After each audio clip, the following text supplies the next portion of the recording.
मीठे बच्चे संगम युग पर बाप आए हैं तुम बच्चों की दिल व जान से सेवा करने। अभी यह ड्रामा पूरा होता है, तुम सबको वापस घर चलना है। आज का गीत बजा है दूर देश का रहने वाला। दूर के रहने वाले मुसाफिर, जिस मुसाफिर को सभी मनुष्य मात्र अथवा जीव आत्माएं याद करती है जरूर, वास्तव में सभी जीव आत्माएं मुसाफिर है।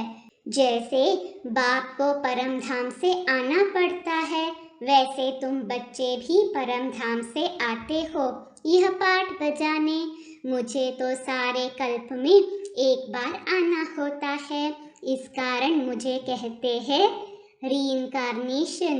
तुम एक बार यहाँ आते हो, फिर यहाँ ही पुनर्जन्म लेते रहते हो।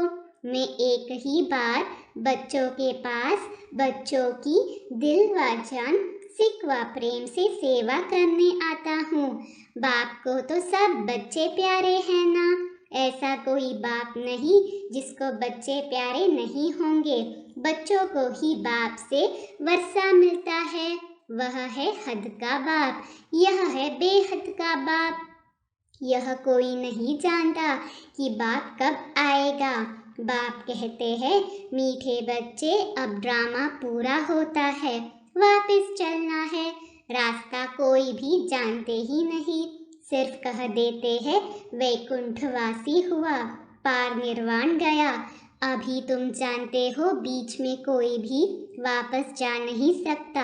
जब सबका पाठ पूरा हो तब बाप को आना पड़ता है। तुम जानते हो हम सब आत्माएं जब शरीर में है तो शरीर के नाते भाई बहन है। हर एक को अपना अपना पाठ पूरा करना है, फिर सबको अपने अपने समय पर पाठ रिपीट करना पड़ेगा।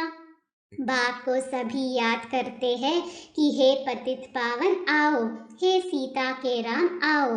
एक राम एक सीता के लिए थोड़े ही आएगा, सभी सीताओं का एक राम है। सब बच्चे याद करते हैं, भक्ति करते हैं। यह ड्रामा 5000 वर्ष का है। बाप कहते हैं तुम अपने जन्मों को नहीं जानते हो, मैं जानता हूँ। लाखों वर्ष की बात तो कोई बता न सके। मुख्य पहली बात है कि गीता का भगवान कौन है। ड्रामा अनुसार भूले तब तो बाप आए। सिर्फ गीता पढ़ने से कुछ नहीं होता, बाप खुद ही आकर बच्चों को राजयोग सिखाते हैं। बाप कहते हैं यह नई नई बातें जो मैं तुमको सुनाता हूँ वह सब प्राय लोप हो जाएगी, यह परंपरा नहीं चलती। और जो आते हैं उन्हों का ज्ञान तो अंत तक चलता है, एक दो को सुनाते आते हैं। यहाँ न सुनने वाले न सुनाने वाले रहेंगे, सब चले जाएंगे। वहाँ तो यह भी नहीं जानते कि हम 16 कला संपूर्ण है, वह तो है ही प्रारब्ध। 16 कला से फिर 14 कला बनेंगे, यह पता रहे तो राजाई की खुशी ही चली जाए। बाप समझाते हैं ऊंचे से ऊंचा धर्म शास्त्र पहले होना चाहिए। देवी देवता धर्म स्थापन करने वाले को भूल गए हैं। जितनी गीता की महिमा है उनसे जास्ती ज्ञान सुनाने वाले की महिमा है। और कोई धर्म स्थापन करने वाले को भगवान नहीं कहेंगे। भगवान तो एक ही निराकार है, बाकी सब है साकार। गाया भी हुआ है श्रीमद् भगवत गीता, वह सबका सद्गति दाता है। इस समय सब तमो प्रधान कब्र दाखिल है, फिर बाबा आकर सबको जगाते हैं। यह पुरानी दुनिया तो खत्म हो जाने वाली है, सरसों मुहाफिक सब पीस जाते हैं। सतयुग में बहुत छोटा दैवी झाड़ होगा। भगवान को सब याद करते हैं, हे भगवान, हे सच्चिखंड स्थापन करने वाला। परंतु वह कब आएगा? शास्त्रों में तो लाखों वर्ष लिख देते हैं, इसको ही अंधियारा कहा जाता है। अभी तुम जानते हो हमारा बाबा ज्ञान का सागर है, दूसरा कोई ज्ञान सागर हो नहीं सकता। ज्ञान सागर बाप, दूर देश से हम बच्चों के पास आते हैं। हम सब अंधियारे में पड़े थे, जानते नहीं थे कि ड्रामा में हम सब एक्टर्स हैं। ऊंचे ते ऊंचे कौन है यह मालूम होना चाहिए। सिर्फ सर्वव्यापी है यह ज्ञान हो गया क्या? अगर सर्वव्यापी है फिर तो भक्ति भी नहीं कर सकते। इसको कहा जाता है अज्ञान। अभी तुम जानते हो सबका सद्गति दाता बाप है। उनका नाम ही है परम पिता परमात्मा शिव। वह पिताओं का भी पिता है। जन्म बाय जन्म लौकिक पिताएं मिलते आए हैं। ऊंचे ते ऊंचा बाप है, फिर नंबरवार आते हैं। पहले पहले देवी देवता सिजरे के उतरेंगे।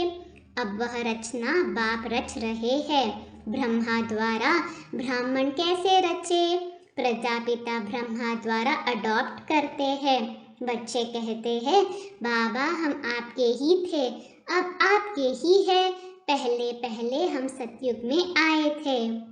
इस समय तुम हाफ कास्ट हो, शूद्र से ब्राह्मण बन रहे हो। पूरा पवित्र कर्मातीत पिछाड़ी में बनेंगे। पिछाड़ी में बुद्धि योग पूरा जम जाएगा और विक्रम सब भस्म हो जाएंगे। फिर भी यहाँ तुमको पावन नहीं कहेंगे क्योंकि शरीर पतित है। अभी पतित से पावन बन रहे हो।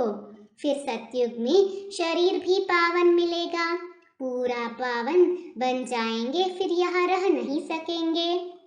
जब आत्मा पवित्र हो जाएगी फिर तो 5 तत्व भी पवित्र हो जाएंगे। अभी तुम बच्चे संगम पर हो। सच्चा सच्चा कुंभ का मेला यह है। पानी के गंगा पर जाना यह है भक्ति मार्ग। सन्यासी लोग स्नान करने जाते हैं फिर भी कह देते आत्मा निर्लेप है। बाप कहते हैं भक्ति मार्ग में तुमने बहुत कुछ सुना, अब जज करो राइट क्या है। यह है अमर कथा जिससे तुम अमरपुरी के मालिक बन जाते हो। तुमको कभी काल खा नहीं सकता। वहाँ कभी ऐसे नहीं कहेंगे कि फलाना मर गया। यहाँ कितना डर रहता है मौत का। वहाँ तो सिर्फ चोला बदलते हैं। भारत की महिमा बहुत भारी है। जितनी बाप की महिमा उतनी भारत की महिमा है। भारत में लक्ष्मी नारायण के अब तक भी मंदिर बनते रहते हैं, परंतु बाप को नहीं जानते तो वह कब आए थे? बरोबर सतयुग में देवी देवताएं थे। जब सतयुग को लाखों वर्ष देते हैं तो उनकी संख्या अनगिनत होनी चाहिए। कोई भी बुद्धि से काम नहीं लेते। कहते हैं गौ के मुख से गंगा निकली है सारी ज्ञान की बात। फिर सूक्ष्म वतन में बैल आदि कहाँ से आया? यह शास्त्र आधा कल्प से लेकर चलते ही आए हैं। यह सब बातें मोस्ट बिलीवेड बाप चिल्ड्रन को समझाते हैं। है तो सब मेरे बच्चे, परंतु तुम मोस्ट बिलीवेड बनते हो। लक्ष्मी नारायण का पता नहीं कि कब राज्य करके गए। राधे कृष्ण का बर्थडे मनाते हैं। लक्ष्मी नारायण का कुछ पता नहीं। राम को त्रेता में दिखाते हैं, कृष्ण को द्वापर में। राधे कृष्ण है सतयुग के। यह सब तुम ही जानते हो। सब धर्म कैसे रिपीट होंगे, फलाना धर्म स्थापक कब आएगा, वह समझते हैं। धर्म स्थापन कर वापस चले जाते हैं। अरे तब फिर पालना कौन करेंगे? हर एक मनुष्य रचना रचते हैं फिर पालना भी करते हैं, विनाश नहीं करते। हद की रचना करने वाला बाप अल्पकाल क्षण भंगुर सुख दे सकते हैं। कोई को बच्चा नहीं होगा तो कहेंगे हमारे कुल की वृद्धि कैसे होगी। बाप कहते हैं इस समय सब पतित भ्रष्टाचारी है। एक गीत है, कहते हैं भारत का क्या हाल हो गया है। फिर दूसरे गीत में है कि हमारा भारत सबसे ऊंचा है। क्या अभी ऊंचा है? नहीं, अब तो बिल्कुल ही पतित है। बाप कहते हैं बच्चे धीरज धरो, यह भी खेल है। अभी दुख के दिन पूरे होकर सुख के दिन आ रहे हैं। इस नरक को स्वर्ग बनाने परम धाम के रहने वाले बाप देश पर आए हैं। बाप कहते हैं मेरा यह जन्म स्थान है, नहीं तो कोई बताए निराकार बाबा कहाँ आया, किस शरीर में आया, कब आया, क्या करने आया कोई भी बता न सके। तुम बच्चे जानते हो परमपिता परमात्मा कैसे आकर पतितों को पावन बनाते हैं। बाप कहते हैं, बच्चे और कोई मेरे पास इलाज नहीं है। लाडले बच्चे, तुम मुझे ही पतित पावन कहते हो, सर्वशक्तिमान कहते हो। अब तुमको शक्ति चाहिए 5 विकारों पर जीत पाने के लिए। हिंसक लड़ाई की यह बात नहीं, यह है गुप्त। सिर्फ मुझे याद करो, इसको कहा जाता है अजपा जाप। अभिशाप की वानप्रस्थ अवस्था है, सबको वापस जाना है। वह है शांति धाम। वहां से फिर ऑटोमेटिकली तुम सुख धाम में आ जाएंगे। शांति तो तुम्हारा स्वधर्म है। यूं तो इस रावण राज्य में शांति मिल नहीं सकती। बाकी थोड़े समय के लिए चाहते हो तो अशरीरी होकर बैठ जाओ। शांति तो सबको चाहिए। अगर 101 करोड़ भी शांति में बैठ जाए तो भी शांति हो न सके। यह है ही अशांति की दुनिया। शांति के लिए कोई राय नहीं निकल सकती है। यह तो गॉड फादर की ही जवाबदारी है। तुम जानते हो देवी देवताओं का राज्य था जिसको वैकुंठ कहा जाता है। अब कलयुग का अंत दुखधाम है, वह है शांति धाम, स्वीट होम। स्वीट फादर भी वह रहते हैं, वह है सुख धाम। यह है दुख धाम। बीच में और धर्म निकलते हैं, वृद्धि होती रहती है। उन्होंने तो कल्प की आयु लाखों वर्ष कह दी है। इसको कहा जाता है घोर अंधियारा। सतयुग है घोर सोझरा। मूल वतन में है अपार शांति। यहाँ हम पाठ बजाने आए हैं। बाप कहते हैं, हे आत्माएं सुनती हो अपने कान रूपी ऑर्गन से। तुमको याद है यह ड्रामा का चक्र कैसे फिरता है। तुम इस समय त्रिकालदर्शी हो। तुम ब्राह्मणों के सिवाय कोई त्रिकालदर्शी नहीं है। ऋषि मुनि कहते थे हम ईश्वर को नहीं जानते हैं, नास्तिक है। अब तुम आस्तिक बने हो। बाप और सृष्टि चक्र के आदि मध्य अंत को जानते हो। तुमको तीनों लोकों की नॉलेज मिली है, सिवाय तुम्हारे कोई को भी यह नॉलेज नहीं है। लक्ष्मी नारायण को न त्रिलोकीनाथ न त्रिकालदर्शी कहेंगे। त्रिलोकीनाथ मनुष्य नहीं हो सकते हैं। तुम तीनों लोकों और तीनों कालों को जानने वाले हो। लक्ष्मी नारायण को भी त्रिलोकी का ज्ञान नहीं है। विष्णु को स्वदर्शन चक्रधारी दिखाते हैं। अब विष्णु के 2 रूप हैं, लक्ष्मी नारायण। राधे कृष्ण ही लक्ष्मी नारायण बनते हैं। इस समय कितने अच्छे यादगार मंदिर बनाए हैं, परंतु इनकी बायोग्राफी को तो जानना चाहिए। ऊंचे ते ऊंचा भगवान एक है, उनका नाम है शिव। रुद्र भी कहते हैं। यह है रुद्र ज्ञान यज्ञ। कृष्ण ज्ञान यज्ञ होता ही नहीं। कृष्ण तो सतयुग का प्रिंस है, वह क्या यज्ञ रचेंगे। रुद्र यज्ञ से विनाश ज्वाला प्रज्वलित होती है। सतयुग में यज्ञ रचने की दरकार नहीं है। इस ज्ञान यज्ञ के सिवाय बाकी सब है मटेरियल यज्ञ। बाप ने समझाया है इनको यज्ञ क्यों कहते हैं। यह जो पुरानी दुनिया की सामग्री है वह सब इसमें स्वाहा होने वाली है।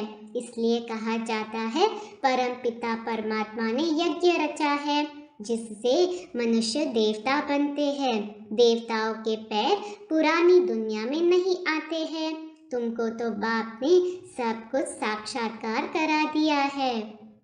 आज का वरदान है शुद्ध संकल्पों के घेराव द्वारा सदा छत्र छाया की अनुभूति कराने वाले दृढ़ संकल्पधारी भव।